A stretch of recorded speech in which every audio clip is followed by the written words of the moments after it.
जो हकीकत को जानते हैं वो खुदा को पहचानते हैं। हकीकत खुदा है, हकीकत मसीह है, हकीकत पर चलना सही जिंदगी है। हकीकत हकीकत हकीकत हकीकत। हकीकत क्या है? तो अजीज़ नाजरीन, एक बार फिर से आपका खादिम ऐनुल हबीब आपकी खिदमत में आपका अपना प्रोग्राम हकीकत लेकर हाजिर हो रहा है। हम इस मुबारक मौके पर आपके लिए कुछ ख़ास प्रोग्राम्स लेकर आ रहे हैं जिसमें हम हज़रत ईसा मसीह की ख़ास शख्सियत पर कुछ ख़ास बातें बता रहे हैं। उनकी पैदाइश, उनकी ज़िंदगी और जो जो काम उन्होंने किए, वो सारी बातें हम आपके सामने ला रहे हैं कि किस मकसद से उन्होंने ये सब किया था। और आज के एपिसोड में हम कुछ और बातें करने जा रहे हैं हज़रत ईसा मसीह के बारे में। और आज इस मुहिम में हमारी मदद करने के लिए, हमें कुछ ख़ास बातें बताने के लिए एक बार फिर से हमारे साथ हैं जनाब सुशील साहब। Happy Christmas. Wish you the same, आपको भी बहुत बहुत मुबारक हो। जनाब साबिर साहब, बड़ा दिन मुबारक हो। आपको भी। आयवन साहब, बड़ा दिन मुबारक हो। असगर साहब, मसीह की सालगिरह मुबारक हो आपको भी। खुशामदीद खुशामदीद। शुक्रिया शुक्रिया। तो मैं सबसे पहले सवाल करना चाहूँगा आप ही से, क्योंकि आप बहुत खुश हैं। देखिए, हम ये देखते आए हैं कि हज़रत ईसा मसीह जो थे, उनका नाम भी निजात दहिंदा, यानी अपने लोगों को गुनाहों से बचाने वाला मतलब निकलता है उनके नाम का। जी। लेकिन हमने ये भी देखा कि बाइबल में, किताब मुक़द्दस में कुछ और भी लोग हैं जिनका नाम ईसा है, ईसा जैसे जुड़ा हुआ है। जी, ये ईसा है, इस तरह से है। तो क्या वो भी कल को खड़े होकर कह सकते हैं कि हम भी निजात दहिंदा है, या कुछ लोग कह सकते हैं कि वो निजात दहिंदा है? आप इस पर क्या कहना चाहते हैं? जी, पहले तो हम आपके सामने क्लैरिफाई कर देना चाहते हैं कि मान लीजिए मैं एक 500 रुपये का नोट लूं और ये A4 साइज़ पेपर लूं और मैं कहूँ कि दोनों पेपर हैं जी, तो ये दोनों पेपर हैं, लेकिन मायने सेम है क्या? मतलब सेम है क्या? नहीं, वैल्यू सेम है क्या? नहीं। तो वैसे ही यस, किताब मुक़द्दस में एजरा 3 का 2 आयत और नहमिया 8 का 17 में और नंबर की किताब 13 का 8 में ऐसे 3 हवाले मिलते हैं कि 2 और शख्स थे जिनका नाम था यहोशू। एक थे यहोशू सन ऑफ जद्दाक और दूसरा यहोशू सन ऑफ नून, इनको कहा गया है, और तीसरे मसीह हैं। लेकिन अगर फ़र्क को देखेंगे तो इतना कि हजरत मसीह के बारे में जब किताब मुक़द्दस में कहा गया है तो हमेशा एक मुंजी दहिंदा, नजात दहिंदा कह के मुखातिब किया गया है। जैसे मत्ती की इंजील आप सभी जानते हैं, 1 का 21 में लिखा है कि तुम्हें एक बेटा होगा, उसका नाम ईसा यहोशुआ रखना, क्योंकि वो अपने लोगों को गुनाहों से माफ़ी देंगे, बचाएंगे। और मसीह बार बार कहते हैं, जैसे उन्होंने एक पैरालाइज को देखा और उन्होंने कहा कि ए बेटा उठ, जा, तेरे गुनाह माफ हुए। जी हाँ, वो जो शख्स जो चल फिर नहीं सकता था। 11 में है। और ऐसी कई बार वाकयात है जब हजरत मसीह लोगों के गुनाहों को माफ करते हैं। इतना ही नहीं, निजात का मतलब है निजात किससे? तो पूरे इंजील पढ़िए, वो निजात बदरूहों से देते हैं, वो निजात बीमारियों से देते हैं, वो निजात हर तरीके की मुश्किलात जो उस वक्त हजरत मसीह के दौर में था वो देते हैं। अब ये जो साहिबान लोग हैं, इनके बारे में ऐसा नहीं है जी। तो अब नया नियम में 27 बार ये लफ्ज आया है कि मसीह निजात दहिंदा हैं। जैसे लूका 2 का 10 और 11 में आज तुम्हारे लिए एक मुंजी पैदा हुआ है। यूहन्ना 4 का 22 में मसीह कहते हैं कि निजात केवल यहूदियों में से होगा। और 4 के 42 में लिखा है कि मसीह सारी दुनिया के निजात दहिंदा है। प्रेरितों का काम 5 के 31 में लिखा है कि मसीह एक निजात दहिंदा है। प्रेरितों 13 का 23 में लिखा है कि मसीह एक निजात दहिंदा है। फिलिपियो 3 के 20 में लिखा है कि मसीह एक निजात दहिंदा है। पहला तीमुथियो 1 का 10 में लिखा है कि मसीह एक निजात दहिंदा है। पतरस में लिखा है कि मसीह एक निजात दहिंदा है। तो ऐसे जब हम देखते हैं, ना केवल कहा गया बल्कि मसीह की पूरी खिदमत को देखिए। बेशक अब ये जो 2 साहब हैं, इनके बारे में कुछ भी ऐसा जिक्र नहीं है। तो ये ऐसा है कि जैसे आप 500 का नोट लीजिए और A4 साइज पेपर और कहिए कि दोनों पेपर हैं। यस हैं, लेकिन वैल्यू दोनों का सेम नहीं है। बेशक बेशक। ऐसे ही इनको नाम दिया गया, लेकिन एक है कुदरत रखने वाला, अपने आप में खुदा है, और दूसरा एक मामूली इंसान। इसलिए फर्क इतना है। वाह, कितनी इन लोगों के लिए कोई भी नबूवत भी नहीं हुई जी। इन लोगों के लिए जो नाम तो इनके थे और ये अपने वालिद वालदा से पैदा हुए, परंतु इनके लिए कोई भी उनके पैदा होने से पहले कोई जिक्र नहीं था। जी हाँ, बिल्कुल बिल्कुल, बहुत अच्छी बात कही आप लोगों ने।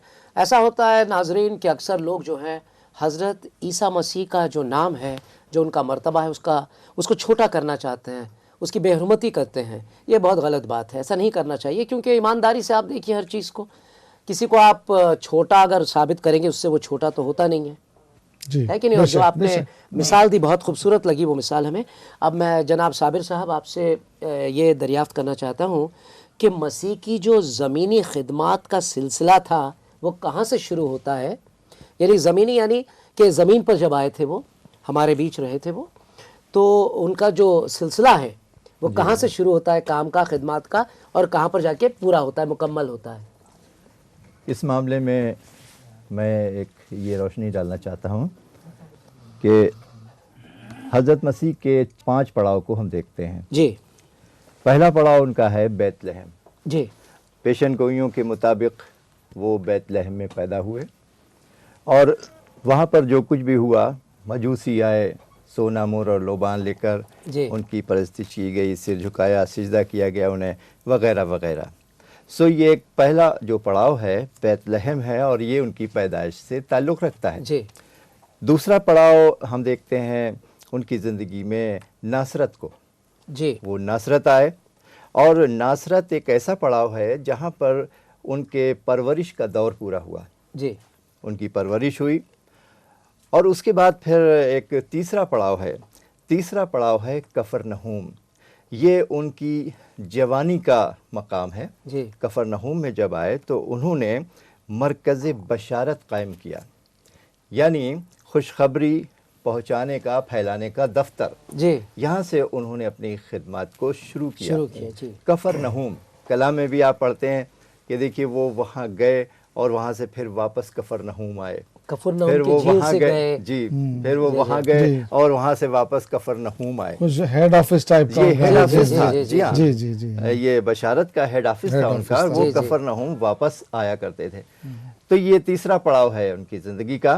और चौथा पड़ाव उनका है यरूशलेम। जी। वो यरूशलेम ये जो है ये एक ऐसा इलाका था उनका जहाँ पर वो बशारत करते थे। जी जी। बशारत उन्होंने की, उन्होंने खिदमत की और कहा ये गया है कि वो यरूशलेम के 200 किलोमीटर इर्द गिर्द घूमे, वो इससे दूर नहीं गए। जी। 200 किलोमीटर इर्द गिर्द घूमकर उन्होंने खिदमत की। लेकिन उसका अंजाम क्या देखने में आता है? अंजाम ये देखने में आता है कि आज सारी दुनिया उन्हें जानती। बहुत से पीर पैगंबर आए, बहुत से ऋषि मुनि और मुरीद और पीर वगैरह आए। जी जी। बहुत दूर दूर गए, उन्होंने बहुत बड़े बड़े स्टेज लगाए, सब कुछ किया, लेकिन वो दुनिया में मकबूल नहीं हो पाए इतने ज़्यादा। जी जी जी। ये तो पूरे दुनिया में मकबूल हो गए सिर्फ 200 किलोमीटर घूमकर। और अरसा कितना लगा? 3.5 साल। बस 3.5 साल। 3.5 साल में इतना बड़ा कारनामा इन्होंने अंजाम दिया। तो ये इनकी ज़िंदगी का चौथा पड़ाव है। जी। एक पांचवा पड़ाव है और वो है गुलगुता पहाड़ी। जी। गुलगुता पहाड़ी मसीहों की ज़िंदगी में एक बहुत अहमियत रखती है। अगर मसीह पैदा होते और गुलगुता मकाम उनकी लाइफ से ना जुड़ा, उनकी ज़िंदगी से ना जुड़ा होता, तो हमारे लिए उनका पैदा होना बेकार था। अगर वो बहुत अच्छी तालीम देते, उनकी बहुत पाकीज़ा ज़िंदगी थी, वो लोगों पर पेश करते और उसके मुताबिक वो हिदायत देते, लेकिन अगर गुलगुता उनकी ज़िंदगी से ना जुड़ा होता ये मकाम, तो फिर उनका पैदा होना बिल्कुल बेकार था हमारे लिए। बेशक। आज हम जो विलादत मसीह मना रहे हैं उसके पीछे गुलगुता जुड़ा हुआ है। जी। और जो ये पांचवा पड़ाव है ये है नजात का, इंसानी नजात का। वो इसीलिए तशरीफ़ लाए इस दुनिया में कि उन्होंने गुलगुता पर अपनी कुर्बानी दी, और इसलिए कुर्बानी दी ताकि जो गुनहगार इंसान है उसके बदले में वो एक फिदिया बने। जी। और लोगों ने नजात पाई। और हम सब जितने भी यहाँ पर तशरीफ़ फरमा हैं, हम सब ये कह सकते हैं कि वो हमारे नजात दहिंदा हैं। और यही मैं हमारे नाजरीन से भी कहना चाहता हूँ कि वो आपके भी नजात दहिंदा बन सकते हैं। अगर आपने नजात नहीं पाई है तो आज मौका है कि आप अपनी नजात पा लें। अब मेरा अगला सवाल है जनाब सुशील साहब से। पिछले एपिसोड में आप कुछ ख़ास बातें बता रहे थे, बड़ी अजूबा बातें थी हज़रत ईसा मसीह की पैदाइश के ताल्लुक़ से। जी, जी, जी। तो उन्हीं को मद्देनज़र रखते हुए कुछ और बातें बताइए। जैसा आपने भी कहा 5 पड़ाव को बताया साहब, जनाब साबिर अली साहब ने, और आखिरी पड़ाव को जो बताया वो गुलगुता को बताया। हम यहाँ देखना चाहते हैं, हम क्रिसमस मना रहे हैं और हम जो है बड़े दिन को मना रहे हैं, परंतु क्रिसमस मनाने के पीछे हज़रत मसीह जो आए वो किसी मज़हब को लेके नहीं आए। वो एक बहुत बड़ी प्लानिंग से खुदा ने उनको भेजा, और वो था, वहाँ पे कलाम में लिखा है कि जब वक्त पूरा हो गया, जब वक्त पूरा हो गया, उसमें कुछ बातों को हम देखना चाहेंगे। पहली बात तो लोग इंतज़ार कर रहे थे, मुंतज़िर थे एक मसीहा का, जो उनको उनकी परेशानियों से, उनके दुखों से, तकलीफ़ से, और जो उनको उनके गुनाहों से छुड़ाएगा। तो वो एक इंतज़ार था, और खुदा ने जो वायदा किया था, है ना, कि सांप को वो कुचल देगा, वो एक बेटा जनेगी, एक कुंवारी हामला होगी और वो एक बेटा जनेगी, और वो बेटा जो है वो उस शैतान के सर को कुचल देगा, और वो फतेहमंद होगा खुदा की बादशाहत को लाने के लिए। तो वो वक्त पूरा हुआ, उन पेशन गोइयों का वक्त पूरा हुआ जो यीशु मसीह में पूरा होता है। तो वो है जो लोग मुंतज़िर थे, अपने गुनाहों से परेशान थे, अजाब से परेशान थे, तो वो वक्त पूरा हो गया। और खुदा ने ऐसे इंतज़ाम किए थे। देखिए, जब कोई बहुत बड़ा बादशाह आता है दुनिया में तो तमाम इंतज़ामात किए जाते हैं, है ना। आप देखें कि सफाई की जाती है, रोडों को बड़ा साफ किया जाता है, दुरुस्त किया जाता है। तो वही हम हालात को देखते हैं। इंसानी जो है तवारीख़ में उस वक्त तक जो इंतज़ामात खुदा ने किए, जो पॉलिटिकल सिनेरियो था उसको तैयार किया, जो सामाजिक हालात थे खुदा ने उसको तैयार किया, जो और तमाम दुनिया के हालात थे कि वो यीशु मसीह के आने के लिए तैयार हो सके। तो ये एक बहुत बड़ी बात है कि उनकी जब सारी नबूवतें, सारी जितनी भी पेशनगोइयाँ पूरी होंगी, तो वो पूरी होने के साथ साथ वो सब मंजर भी तैयार होगा जो कि अपने मसीहा को कबूल करने के लिए तैयार हो। और दुनिया उसके लिए तैयार थी कि यीशु मसीह आए और वो उनके मसीह हों। तो इन सब चीज़ों को अगर हम डिटेल में देखें, वहाँ पे उससे करीब 300 साल पहले खुदा ने तैयार किया कि तब ज़माने की, जितनी ज़माने में एक ही ज़बान हुई, है ना, ग्रीक ज़बान हुई। सिकंदर आज़म हज़रत यीशु मसीह से 300 साल पहले तमाम फतेहमंद उन्होंने किया, और उन्होंने एक ज़बान दी, ग्रीक ज़बान दी, जो कि बहुत तहजीब की ज़बान थी, और बाद में इंजील उसमें लिखी गई ताकि सब लोग उसको पढ़ सकें। फिर एक रोमी हुकूमत दी ताकि सारे रास्ते तैयार हो सकें और लोग आ जा सकें और हज़रत मसीह को देखने आ सकें। तो इन सब तमाम छोटी छोटी चीज़ों को हम देखें तो हम कह सकते हैं कि यीशु मसीह के आने के लिए वक्त बिल्कुल तैयार था। जनाब आइवन साहब, मैं आपसे ये दरियाफ्त करना चाहता हूँ कि जश्न मिलाद मसीह के ज़रिए हमारी दीनी और रूहानी ज़िंदगी को क्या फ़ायदा है? हबीब भाई, मैं ये बताना चाहूँगा कि ये बड़े दिन का अवसर है और हम लोग हज़रत ईसा के जन्म के ऊपर थोड़ा चर्चा कर रहे हैं जी। ये ऐसा ही है, मैं सोचता हूँ जितनी भी चर्चा की जाए वो कम है।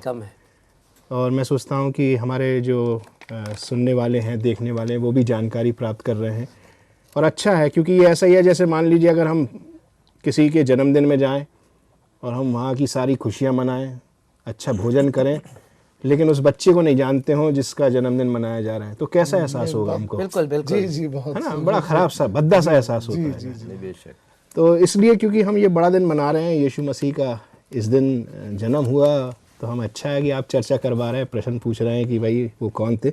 मैं बताना चाहता हूँ उनके दो पहलू के बारे में कि खुदावंद यीशु मसीह जो है मेरे लिए एक ज़िंदा मिसाल है, ज़िंदा मिसाल है। उनका जीवन जो है वो एक मेरे लिए ज़िंदा मिसाल है। और मैं सोचता हूँ कोई भी इंसान अगर उनके अनुसार या उनके जीवन के अनुसार, उनके पच्चनों के अनुसार अगर अपने जीवन को जिएगा तो कभी मुश्किल में नहीं पड़ेगा। और ये एक उम्दा मिसाल है। और इसलिए खुदा कलाम फिलिपियों की पत्री उसके 2 अध्याय के 5वें पद में भी कहता है कि जैसे खुदावंद यीशु मसीह का मिजाज था वैसे तुम्हारा भी मिजाज रहे, जैसा उनका जीवन था वैसे तुम्हारा भी जीवन रहे। तो एक हमारे लिए वो जिंदा मिसाल है, रोल मॉडल जिसको हम अंग्रेजी में कहते हैं ना। और इस संसार में अगर आप देखें तो रोल मॉडल है नहीं, ठीक है, रोल मॉडल की एक कमी है। बेशक बेशक। तो मैं सोचता हूँ यीशु मसीह एक मेरे लिए बड़े अच्छे रोल मॉडल। दूसरी चीज़ जो बार बार चर्चा में आती है बड़े दिन के अवसर पर और आती रहती है, हर गीत में इसको हम सुनते हैं, वो है नजात। नजात जी जी। और ये नजात के ही चलते मैं सोचता हूँ कि इसको ये नाम भी दिया गया बड़ा दिन। तो जब ये बड़ा दिन है तो और दिन क्या हो गए? छोटे दिन। तो ये दिन घंटों में नहीं है, घंटों में कोई फर्क नहीं हुआ। सूर्योदय उसी समय होता है और सूर्य अस्त भी उसी समय होता है, लेकिन ये बड़ा दिन इसलिए हो गया क्योंकि इस दिन खुदा ने इंसान की उस आवश्यकता को पूरा किया, जरूरत जो थी इंसान को पूरा किया, जो आज तक कभी किसी ने पूरी नहीं करी थी। मैं कथा कलाम की माफी चाहता हूँ, मैं एक शब्द कहना चाहूंगा, एक लफ्ज मैं कहना चाहूंगा जी। ये तो आपने इस बात को आज उजागर करके मुगालते से निकाल दिया लोगों को जी। मैं तो रिक्शे पर एक बार सफर कर रहा था, मैंने रिक्शे वाले से पूछा भाई आज क्या है, तो उसने कहा साहब बड़ा दिन है। अच्छा। तो मैंने कहा बड़ा दिन क्या होता है? कहने लगा आज से दिन बड़े होना शुरू हो गए। अच्छा। नहीं, तो ये दिन बड़े दिन शुरू नहीं है, ये वो दिन है जिस दिन खुदा ने इंसान की सबसे बड़ी जरूरत का हल कर दिया। जी, जी, जी। इसलिए ये बड़ा हो गया, बाकी सब छोटे हैं। ज्योग्राफिकली तरीके से तो 22 जून जो है सबसे बड़ा दिन और 22 दिसंबर सबसे छोटा दिन होता है। जी जी, बहुत बहुत शुक्रिया आप लोगों का। छोटा सा ब्रेक लेंगे हम लोग और फिर वापस आएंगे। नाजरीन कहीं ना जाइएगा, हम कुछ और ख़ास बातें बताने जा रहे हैं हज़रत ईसा मसीह के बारे में। हम गए जैसे मान लीजिए अगर हम किसी के जन्मदिन में जाएं और हम वहाँ की सारी खुशियाँ मनाएं, अच्छा भोजन करें, लेकिन उस बच्चे को नहीं जानते हो जिसका जन्मदिन मनाया जा रहा है, तो कैसा एहसास होगा हमको? बिल्कुल बिल्कुल जी जी, बहुत है ना, बड़ा खराब सा भद्दा सा एहसास होता है। बेशक। तो इसलिए क्योंकि हम ये बड़ा दिन मना रहे हैं, यीशु मसीह का इस दिन जन्म हुआ, तो हम अच्छा है कि आप चर्चा करवा रहे हैं, प्रश्न पूछ रहे हैं कि भाई वो कौन थे। मैं बताना चाहता हूँ उनके दो पहलू के बारे में कि खुदावंद यीशु मसीह जो है मेरे लिए एक ज़िंदा मिसाल है। ज़िंदा मिसाल है। उनका जीवन जो है वो एक मेरे लिए ज़िंदा मिसाल है। और मैं सोचता हूँ कोई भी इंसान अगर उनके अनुसार या उनके जीवन के अनुसार, उनके पच्चनों के अनुसार अगर अपने जीवन को जिएगा तो कभी मुश्किल में नहीं पड़ेगा। और ये एक उम्दा मिसाल है। और इसलिए खुदा कलाम फिलिपियों की पत्री उसके 2 अध्याय के 5वें पद में भी कहता है कि जैसे खुदावंद यीशु मसीह का मिजाज था वैसे तुम्हारा भी मिजाज रहे, जैसा उनका जीवन था वैसे तुम्हारा भी जीवन रहे। तो एक हमारे लिए वो जिंदा मिसाल है, रोल मॉडल जिसको हम अंग्रेजी में कहते हैं ना। और इस संसार में अगर आप देखें तो रोल मॉडल है नहीं, ठीक है, रोल मॉडल की एक कमी है। बेशक बेशक। तो मैं सोचता हूँ यीशु मसीह एक मेरे लिए बड़े अच्छे रोल मॉडल। दूसरी चीज़ जो बार बार चर्चा में आती है बड़े दिन के अवसर पर और आती रहती है, हर गीत में इसको हम सुनते हैं, वो है नजात। नजात जी जी। और ये नजात के ही चलते मैं सोचता हूँ कि इसको ये नाम भी दिया गया बड़ा दिन। तो जब ये बड़ा दिन है तो और दिन क्या हो गए? छोटे दिन। तो ये दिन घंटों में नहीं है, घंटों में कोई फर्क नहीं हुआ। सूर्योदय उसी समय होता है और सूर्य अस्त भी उसी समय होता है, लेकिन ये बड़ा दिन इसलिए हो गया क्योंकि इस दिन खुदा ने इंसान। तब तुम मुबारक हो, मैंने तुम्हारे सामने एक मिसाल रखा है। तो हजरत मसीह ने पूरी जिंदगी में अपने जिंदगी के बहुत सारे एरिया में उन्होंने मिसाल रखा है। और मैं 7 एरिया के बारे में जैसे बताना चाहता हूँ। एक इंसाफ परस्ती के बारे में। दुनिया में लोग इंसाफ कैसे करते हैं? ताकत का इस्तेमाल करते हैं, जोर का इस्तेमाल करते हैं, इंसाफ लाते हैं, जोर जबरदस्ती। जी, मसीह भी इंसाफ लेकर रहा है, लेकिन कैसे? उन्होंने ना तो तलवार चलाई ना किसी के गर्दन काटा, लेकिन वो मत्ती 5 बाब में कहते हैं कि माफ कर दो, तुमसे कहा गया था ये, लेकिन मैं ये कहता हूं। और इंसाफ की बात वो कहते हैं कि खुदा पे छोड़ दो, तुम इन्हें माफ कर दो जस्ट। तो मसीह ने भी इंसाफ के लिए एक बड़ा मिसाल कायम किया है, वो तलवार चला के नहीं, उनको माफ करके। दूसरी मोहब्बत के बारे में मसीह कहते हैं कि इससे बड़ा किसी का मोहब्बत नहीं कि कोई अपना जान दे। साहब, दुनिया में बहुत सारे नबी और पैगंबर आए, लेकिन ऐसा कोई नहीं जो दूसरों के लिए अपना जान दे, गुनहगारों के लिए। जी जी। और ये एक बड़ी मिसाल है। तीसरा हम देखते हैं कि हजरत मसीह में रूहानी जिंदगी जीने के लिए, मैं आपसे कहना चाहता हूं, आप बताइए एक रूहानी जिंदगी के लिए क्या चाहिए? और वो सब कुछ मसीह में पूरा होता है। अगर आप रूहानी इंसान बनना चाहते हैं तो आपके लिए सब कुछ मिलता है, और उसके लिए एक बड़ा मिसाल कायम है उनके पास। चौथा है कि हमारा दुश्मन इंसान नहीं है, वो है शैतान।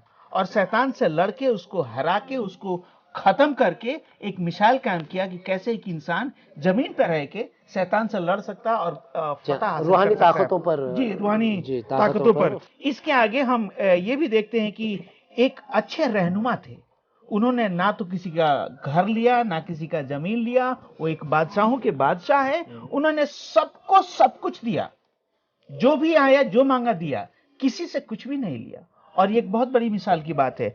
फाइनली है, हम देखते हैं कि मसीह का एमाल और उनकी तालीम, जो कुछ उन्होंने कहा कि दुश्मनों को माफ करो, तो सलीब से उन्होंने कहा कि ए बाप इन्हें माफ कर दे, ये नहीं जानते हैं कि ये क्या करते हैं। तो हम देखते हैं कि इंसाफ के मामले में बेमिसाल है, मोहब्बत करने में उम्मत से बेमिसाल है, शैतान को खत्म करने में बेमिसाल है, रूहानी बेहतर जिंदगी जीने में बेमिसाल है, लोगों से कुछ भी नहीं लेना और सब कुछ देने में बेमिसाल है, और ये सब के अलावा उनका एमाल और तालीम बेमिसाल है। और हम सबको चाहिए कि इसके ऊपर गौर फिक्र करें, और उस खूबियों को मसीह कहते हैं कि अगर करो तो मुबारक हो जी। तो वो चाहते हैं कि हम लोग भी करें, तभी में मुबारक होंगे जी। साबिर साहब, आप कुछ कहना चाहेंगे? मैं ये कहना चाह रहा हूँ हबीब साहब, नाजरीन की ताजगी के लिए कुछ एक शेर हो जाए। अरे साहब, नेकी और पूछ पूछ, ये सब ये चमक दमक क्या है, जरा क्या बड़े दिन के में बड़ा ही दिन है, समझिए बहुत सबसे बड़ा दिन है बल्कि हमारे लिए जी। सही बात है। तो इसी पर सुनिए जी। नाजरीन, मसीह के आने की हर सू रसाई है, मसीह के आने की हर सू रसाई है, मसीह के आने की हर सू रसाई है, जमीन से आसमां तक रोशनी जगमगाई है। वाह वाह वाह वाह वाह वाह भाई, हर मौजू को देखकर आप ऐसा शेर कहते थे, वाह क्या बात है। मौका ऐसा है, दस्तूर भी हुए जी। जी। तो मैं ये पूछ रहा था कि हज़रत ईसा मसीह जो हैं, आप दूसरे पैगंबरों और नबियों से किस तरह से अलग हैं? देखिए, उनमें बहुत सी खूबियाँ हैं, और हमारे भाई असगर से अगर पूछा जाए तो वो रातों दिन उसका बयान कर सकते हैं जी। लेकिन मैं एक खूबी बताना चाहूँगा, क्योंकि वक्त का तकाजा है, वक्त की कमी है। मैं एक खूबी बताना चाहूँगा जिसने मेरे दिल को झकझोर दिया, और वो ये है कि उन्होंने दुनिया में ये दुहाई दी कि सच्चा प्यार करो और मैं तुमसे सच्चा प्यार करता हूँ जी। और उन्होंने इस बात को साबित किया।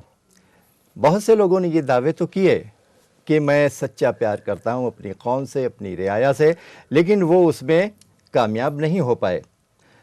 हज़रत मसीह ने जो फरमाया उस पर पूरा पूरा अमल किया कि सच्चा प्यार करो, और यहाँ पर वो कहते हैं कि सच्चा प्यार क्या है?